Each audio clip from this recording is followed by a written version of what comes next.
آج سے تقریباً 10 سال پہلے کا واقعہ ہے جو میرے ساتھ پیش آیا تھا۔ میں اپنی نوکری کے لیے دہلی آیا تھا۔ یہاں میرے چاچا رہتے تھے، تو کچھ دن میں ان کے گھر ٹھہر گیا کہ جب تک کہیں اور میرا رہنے کا بندوبست نہیں ہو جاتا۔ چاچا کے گھر میں کئی سالوں کے بعد آیا تھا۔ بچپن میں کبھی امی جان کے ساتھ آیا کرتا تھا۔ ابھی کچھ دن ہی گزرے تھے، نئی نوکری تھی، میں اس میں الجھا ہوا تھا۔ ایک رات میں دیر سے گھر لوٹا، کھانا کھا کر میں اپنے کمرے کی جانب بڑھا تو مجھے ایسا محسوس ہوا کوئی اوپر کی جانب گیا ہو۔ میرا کمرہ زینے کے سامنے تھا اور اوپر ایک کمرہ تھا جو بند پڑا تھا۔ چاچو نے مجھے پہلے دن ہی وہاں جانے سے منع کیا تھا۔ کیوں یہ نہیں بتایا تھا۔ میں نے بھی زیادہ ضد نہیں کیا، مگر اس وقت کون گیا ہوگا یہ سوچ کر میں اوپر چلا گیا۔ کمرے کے باہر پہنچا تھا کہ اندر سے مجھے کسی کے ہنسنے کی آواز آئی۔ دل بری طرح دھڑکا۔ میں نے دروازہ کھولا، اندر کوئی بھی نہیں تھا۔ میں نے نظر گھما کر چاروں جانب دیکھا۔ کمرہ بہت عرصہ سے بند رہنے کی وجہ سے دھول جمع ہوا تھا۔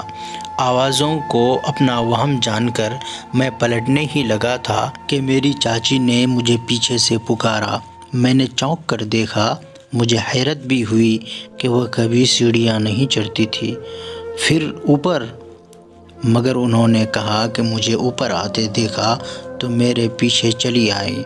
مجھ سے پوچھا تو میں نے بتایا کہ مجھے لگا کوئی یہاں آیا ہے، اس لیے دیکھنے چلا آیا۔ خیر میں ان کے ساتھ نیچے آنے لگا۔ ابھی 2-3 سیڑھیاں ہی اترے تھے کہ مجھے محسوس ہوا کہ کوئی میرے پیچھے پھر ہنس رہا ہے، مگر وہاں تو چاچی تھی۔ میں نے ڈرتے ڈرتے اپنی گردن گھمائی اور میرے ہوش اڑ گئے۔ میرے پیچھے چاچی کے بجائے ایک جھلسے ہوئے چہرے والی لڑکی کھڑی تھی جس کی آنکھیں کالی تھیں۔ خوف سے میں سیڑھیوں سے نیچے گر پڑا۔ وہ آہستہ آہستہ میرے پاس آ رہی تھی۔ میری آواز حلق میں ہی رہ گئی تھی۔ بہت مشکل سے چیخا تو میری آواز پر چاچی اور چاچو اپنے کمرے سے بھاگے آئے۔ میری حالت بہت خراب ہو چکی تھی۔ میں بے ہوشی میں تھا، مگر مجھے وہ لڑکی اپنے سامنے محسوس ہو رہی تھی۔ چاچو شاید سمجھ چکے تھے مجھے کیا ہوا ہے۔ انہوں نے مجھ پر دم کیا اور اپنے کمرے میں لے گئے۔ کچھ دن بعد جا کر میری حالت بہتر ہوئی۔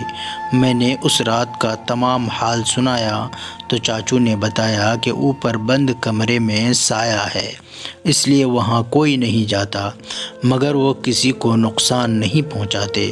تم نے شاید وہ دروازہ کھولا ہوگا، اس لیے تمہارے ساتھ ایسا ہوا۔ اس کے بعد میں جتنا وقت بھی ان کے گھر رہا، کبھی زینے کے پاس بھی کھڑا نہیں ہوا۔